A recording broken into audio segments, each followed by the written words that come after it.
عقائد ہیں جس کے عقیدے میں تھوڑی سی بھی لغزش پائی گئی وہ دائرہ اسلام سے خارج ہے۔ اگر آپ اپنے ایمان کی حفاظت چاہتے ہو تو سب سے پہلا کام، میں نے کہا 4 کام کرو، سب سے پہلا کام یہ کہ اپنے عقیدے کو درست رکھو اور ہمیشہ ان کی نگرانی کرو اور ان کے اندر کسی طرح کی کمزوری پیدا نہ ہونے دو۔ اللہ رب العزت ہم سب کو صحیح عقائد کے ساتھ جینا اور ان پر مرنا نصیب فرمائے۔ دوسرا کام، اگر یہ چاہتے ہو کہ ایمان پر زندہ رہے آدمی اور ایمان پر ہی اس کی موت آئے تو ایک دوسرا کام کرو، اور وہ دوسرا کام یہ ہے کہ آج سے طے کر لو یہ بات کہ زندگی کے آخری سانس تک میں اپنے دل کی گہرائیوں سے نبی کریم صلی اللہ علیہ وسلم سے سچی محبت کروں گا۔ جس کے دل میں آقا کی سچی محبت ہوگی اللہ رب العزت اس کے ایمان کی حفاظت فرمائے گا، اور جس کے دل میں آقا کی سچی محبت نہیں ہے، صرف دکھاوا کر رہا ہے، زبان سے نعرے لگاتا ہے اور دل اس کا محبت سے خالی ہے، تو کوئی گارنٹی نہیں دی جا سکتی کہ موت کے وقت اس کا ایمان محفوظ ہوگا یا ضائع ہو جائے گا۔ میرے دوستو، ایک واقعہ سنا کہ آگے بڑھتا ہوں کہ سچی محبت کا کیا مطلب۔ ہر ایک کہے گا مجھے آقا سے سچی محبت ہے، لیکن سچی محبت کو ایک واقعے سے واضح کر کے میں آگے بڑھتا ہوں۔ ایک صحابی ہیں حضرت معاذ ابن جبل رضی اللہ عنہ۔ دیکھو سچی محبت کہتے کسے ہیں اور محبت کرنے کا طریقہ کیا ہوتا ہے، حضرت معاذ سے سیکھو۔ نبی کریم صلی اللہ علیہ وسلم نے معاذ ابن جبل رضی اللہ عنہ سے کہا کہ اے معاذ، تم یمن چلے جاؤ، میں تم کو یمن کا اقتدار اور وہاں کی گورنری دیتا ہوں، تم کو یمن کا گورنر بنا کے یمن بھیجتا ہوں، وہاں کی حکومت، وہاں کا اقتدار، وہاں کا نظم و نسق تم سنبھالو۔ ساتھیوں نے دیکھا کہ اس حکم کو سننے کے بعد معاذ ابن جبل رضی اللہ عنہ کے چہرے پر غم و اندوہ کے آثار نمایاں ہو گئے۔ کسی نے پوچھا کہ معاذ یہ تو خوش ہونے کا موقع ہے، آپ پریشان کیوں ہوتے ہیں؟ تو معاذ جواب کیا دیتے ہیں؟ کہتے ہیں مجھے یمن کی حکومت نہیں چاہیے، مجھے یمن کا اقتدار نہیں چاہیے، میں تو یہ چاہتا ہوں، میرے دل کی خواہش یہ ہے کہ میری زندگی کا ہر سانس مدینے میں نکلے۔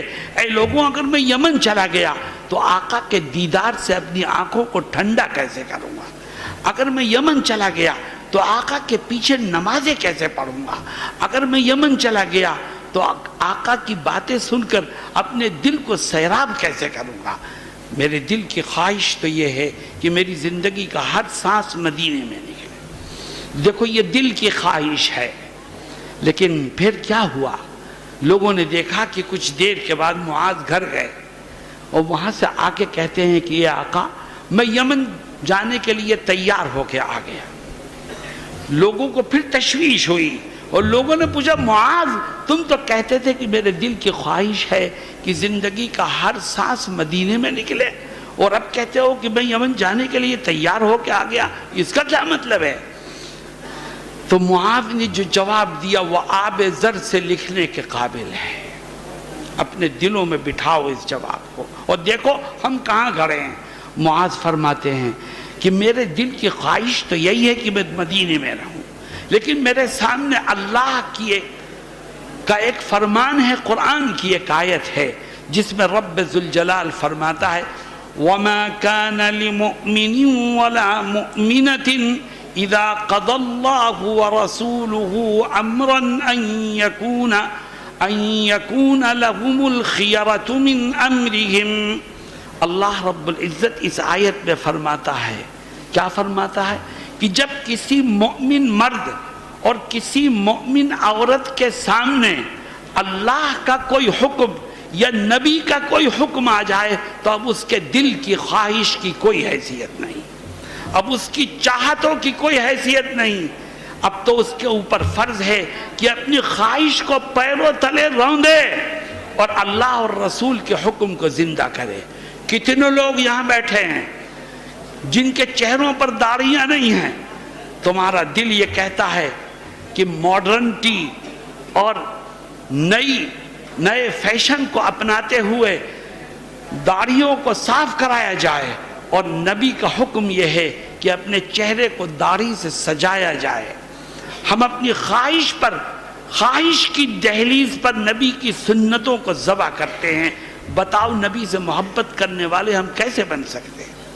آج سے طے کرو کہ چاہے شادی کا موقع ہو, چاہے اپنی ظاہری حلیہ کو بنانے کا موقع ہو, چاہے گھریلو زندگی ہو, چاہے معاملات کا میدان ہو, ہر جگہ ہم نبی کی سنتوں پر عمل کریں گے اور اپنی خواہش کو پیروں تلے دباتے ہوئے نبی کی حکم پر عمل کر کے اپنی سچی محبت کا اظہار کریں گے. کیوں بھائی کریں گے انشاءاللہ. تیسرا کام, اگر یہ چاہتے ہو کہ ایمان محفوظ رہے اور موت کے وقت ایمان کو اپنے ساتھ لے کے جاؤ, تو ایک تیسرا کام بھی کرو, اور وہ تیسرا کام یہ ہے کہ آج سے طے کر لو کہ انشاءاللہ زندگی کے آخری سانس تک علماء کرام سے اپنے تعلق کو مضبوط کرتے رہیں گے. جس کا تعلق علماء سے مضبوط رہے گا اللہ رب العزت اس کو بھٹکنے سے محفوظ رکھے گا. آج عوام کا رشتہ علماء سے ٹوٹ گیا ہے. یہی وجہ ہے کہ باطل فرقے اپنے ناپاک عزائم میں کامیاب ہو رہے ہیں. اگر ہمارا تعلق علماء سے ہو تو ہم کسی جھوٹے مہدویت کے مدعی کی بات کیسے قبول کر سکتے ہیں؟ ہم کسی جھوٹے شخص کی بات میں آ کر کسی کو عیسیٰ ابن مریم کیسے مان سکتے ہیں؟ لیکن ہمارا تعلق علماء سے ٹوٹ گیا ہے. یہی وجہ ہے کہ باطل فرقوں نے ہمیں چاروں طرف سے گھیر لیا ہے. مسلمانوں, اپنے علاقے کے, اپنے محلے کے, اپنے شہر کے, اپنے گاؤں کے علماء سے اپنے رابطے کو بڑھاؤ. یاد رکھو آج ایک ایسے گروہ امت میں جنم لے رہے ہیں جو عوام کا رشتہ علماء سے کاٹنے کی کوشش کر رہے ہیں, اور وہ اپنے مقاصد میں کامیاب ہو رہے ہیں, اور ہم اہل علم سے جڑنے میں ناکام ہیں.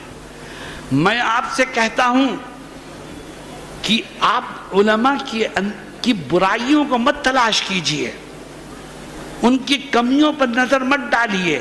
آپ تو ان کے علم سے فیض حاصل کر کے اپنے آپ کو تباہی سے بچانے کی کوشش کیجیے. میرے دوستوں اور ساتھیوں, جب امت کا رشتہ, اور خاص طور پر میری ایک بات کو غور سے سن لینا, خاص طور پر امت کا وہ طبقہ جو دیندار ہے, اگر اس کا تعلق علماء سے کٹے گا تو یاد رکھو وہ شیطان کے چنگل میں پھنس کر کے رہے گا. ان الشیطان لکم عدو فاتخذوه عدوا. انسان دیندار بنے اور علماء سے اس کا تعلق نہ ہو, انسان دین سے جڑے اور علماء سے اس کا ربط نہ ہو, انسان اپنے آپ کو دیندار بنانے کی کوشش کرے اور علماء سے اس کا کوئی تعلق نہ ہو, یاد رکھو ایسا شخص گمراہی کے دلدل میں آج نہیں تو کل پھنسے گا. اس لیے میں آپ سے گزارش کرتا ہوں کہ اہل علم سے اپنے تعلق کو مضبوط کرو. کیوں بھائی کریں گے انشاءاللہ. اور آخری بات, اگر اپنے ایمان کی حفاظت چاہتے ہو, اگر اپنے ایمان کی حفاظت چاہتے ہو تو ایک چوتھا کام بھی کرو, اور وہ چوتھا کام یہ ہے کہ صبح ہو کہ شام ہو, دن ہو کہ رات ہو, اٹھتے بیٹھتے ہمیشہ یہ دعا کرو کہ اے اللہ میرا دل تیرے قبضے میں ہے, اس کو دین کی طرف پھیر دے, اس کو اپنی اطاعت میں مصروف کر دے. یہ دعا میں نہیں کہہ رہا ہوں, یہ دعا اللہ کے نبی صلی اللہ علیہ وسلم سے منقول ہے. آپ فرماتے ہیں اللہم یا مقلب القلوب قلب قلوبنا علی طاعتک, اللہم یا مصرف القلوب صرف قلوبنا علی دینک. صحابہ کرام بار بار آپ کی زبان سے یہ دعا سنتے اور پھر غور کرتے کہ یہ دعا آپ اپنے لیے نہیں کر رہے ہیں, کیونکہ آپ کے لیے تو اعلان ہے کہ آپ کا کوئی گناہ باقی ہی نہیں ہے، آپ تو معصوم ہیں، خدا نے آپ کے سارے گناہ معاف کر دیے. آپ یہ دعا اپنے لیے نہیں کر رہے ہیں، یقیناً یہ دعا آپ ہمیں اور آنے والی امت کے افراد کو سکھانا چاہتے ہیں. ہر ایک دعا کے یہ جملے یاد کر لے. اللہم یا مقلب القلوب قلب قلوبنا علی طاعتک، اللہم یا مصرف القلوب صرف قلوبنا علی دینک. اے اللہ ہمارے دل کی حفاظت فرما، اس کو گمراہ ہونے سے بچا لے. اور یاد رکھو دل کا مالک تو خدا ہے، وہ جس کے دل کو چاہے خیر کی طرف پھیر دے اور جس کے دل کو چاہے گمراہی کی طرف پھیر دے. اللہ ہم سب کے دلوں کی حفاظت فرمائے. مجھے خوشی ہے کہ مولانا عبد الباری اور ان کے ساتھیوں نے ماشاءاللہ اس جلسے کا انعقاد کیا، اور یہ ان کا کمال ہے. ان کا کمال نہیں، ان کے والد کی دعائیں ہیں. جس مشن کو ان کے والد نے شروع کیا تھا، یہ اس مشن کو لے کے پھر سے کھڑے ہو گئے. مجھے یقین ہے کہ انشاءاللہ ان کے والد کی حسنات میں مستقل اضافہ ہوتا چلا جائے گا، اور خدا ان کو خیر کی مزید توفیق عطا فرمائے گا. وآخر دعوانا ان الحمد للہ رب العالمین.